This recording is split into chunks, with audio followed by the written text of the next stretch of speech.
Hello, my name is Kyle Hudson, and this is my interpersonal communication problem solution speech.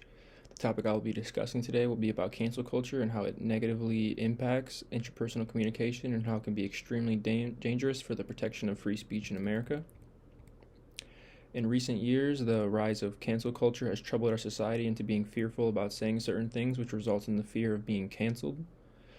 Cancel culture is defined by Merriam-Webster as the practice or tendency of engaging in mass cancellation as a way of expressing disapproval and exerting social pressure by its swift and often harsh judgment of individuals or ideas deemed offensive or problematic. The idea of canceling others for voicing their problematic, offensive, or sensitive opinions is extremely dangerous for the protection of free speech, as it causes certain ideas and beliefs to be named offensive, harsh, and for the people who believe those ideas to become ostracized in certain settings. An article from the Business Insider states that cancel culture began as a movement to hold powerful figures and celebrities accountable for their actions or statements, but has since then become politicized and used to silence those who do not agree with the masses. In my personal opinion, cancel culture can and has slowly become detrimental to our own society and to the entire idea of the First Amendment. I have seen it myself within my own friend group, family, and of course in online and political settings. By creating a threatening atmosphere in our society over the fear of being canceled, the idea of free speech, open debate, critical thinking, and overall just having different opinions from the masses has caused human interaction to become like walking on thin ice, hoping you don't say something that someone can find offensive or a reason to be canceled. Being fearful of saying things that may be considered offensive has made free speech and human interaction much less free and much more politicized. The idea of cancel culture mainly comes from those who think certain ideas and beliefs are offensive, and that people with those ideas should be ostracized from our society through cancellation.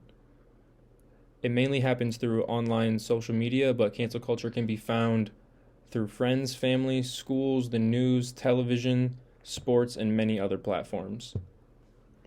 The idea of cancel culture exists because certain people do not believe in constructive discourse and instead think the solution for someone with a differing viewpoint is for that person to be canceled. It happens when someone says or does something that is viewed as offensive, and then that person who said or did that offensive thing is then canceled. Someone is canceled when their personal beliefs or statements are publicly outed for everyone to see. This leads to a snowball effect of many other people grouping together to ensure that person is being canceled in a negative context. This can result in the loss of employment, ostracization from friends, family, co-workers, and others, harassment, damaged reputation, and many other negative effects. An article from the FIRE organization, the Foundation for Individual Rights and Expression, found that nearly 6 out of 10 Americans found that cancel culture was a threat to the freedom of speech and democracy as a whole. Some negative effects of cancel culture include many different problems, such as the fear of personal expression, which causes people to fear speaking up or sharing their true thoughts due to the risk of being canceled or attacked online. This is an obvious negative effect on personal speech, as it discourages people from speaking as they truly wish to speak. An article from debatingmatters.com, which is an organization that focuses on debating in competitive settings, says that the rise of cancel culture has led to the silencing of certain voices, the end of open debate, and the eradication of free expression.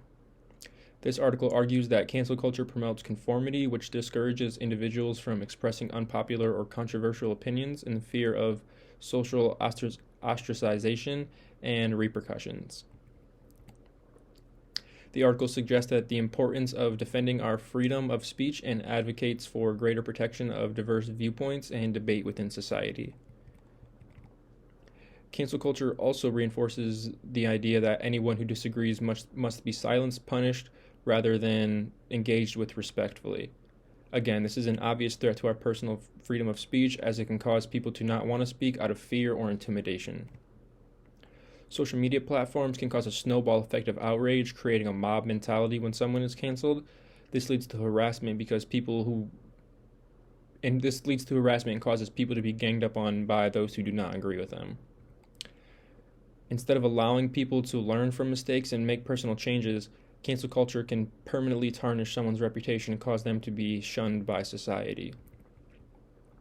Certain steps can be made to reduce the effects of cancel culture and hopefully one day completely erase the concept of cancel culture entirely. The following solutions can help that process of removing cancel culture from our society and bring back a society of free speech and open debate.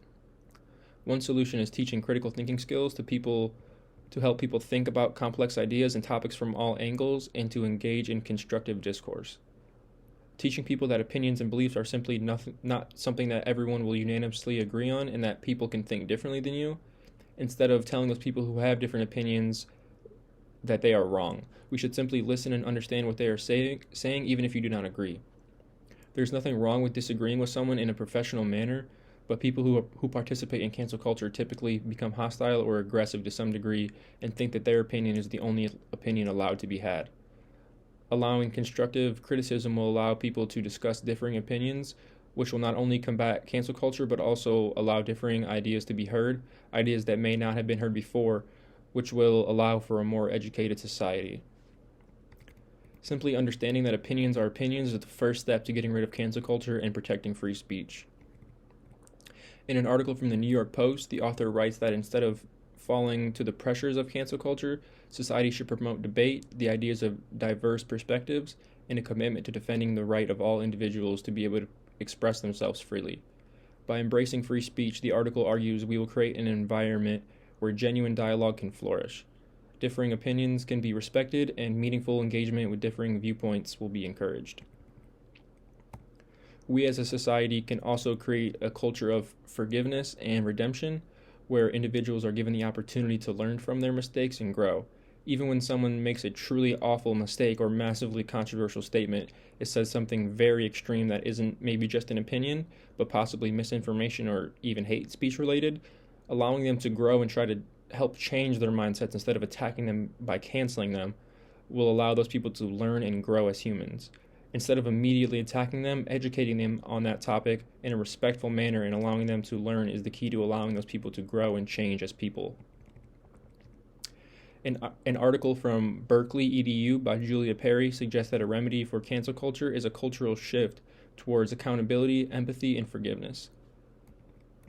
The main idea is that instead of canceling and condemning those for past mistakes or controversial statements, we should adopt an approach that focuses more on learning, growth, and redemption.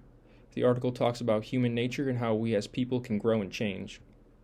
The author of this article believes by creating a culture of understanding and forgiveness, we can change our society into one where people are encouraged to take responsibility for their actions, learn from their mistakes, and have more open-ended communication. I think this is the best middle ground approach to cancel culture, as it allows people to still voice their opinions, but instead of canceling them, we'd have more of a constructive discourse and be able to see why they have their opinion in a respectful manner. Another solution to cancel culture is to establish safe spaces for open and respectful discourse where individuals feel comfortable expressing their opinions without fear of judgment or cancellation. This applies mainly to social media platforms, as that is mostly where cancel culture occurs, but also the news, which helps cancel culture in certain situations and, of course, in real-life situations as well. Allowing people to discuss topics with a sensitive nature that may be widely disagreed upon, and allowing both sides to describe their beliefs and explain their opinions is a great way to remove cancel culture in our society. To do this without ever attacking someone's opinions and beliefs is a huge step for bringing back truly free speech. To wrap up, it is clear that cancel culture has a very negative impact on interpersonal communication and free speech. By creating a culture of fear and intimidation through cancellation, it causes genuine conversations and discussions between individuals to not discuss differing viewpoints and opinions out of fear. However, through education, empathy, and constructive dialogue, we can combat cancel culture and create an environment where free speech and genuine interaction between individuals is no longer politicized. By embracing open discourse and constructive discussions, we can bring back a society where speech is truly free and interpersonal communication can thrive. Thank you for listening.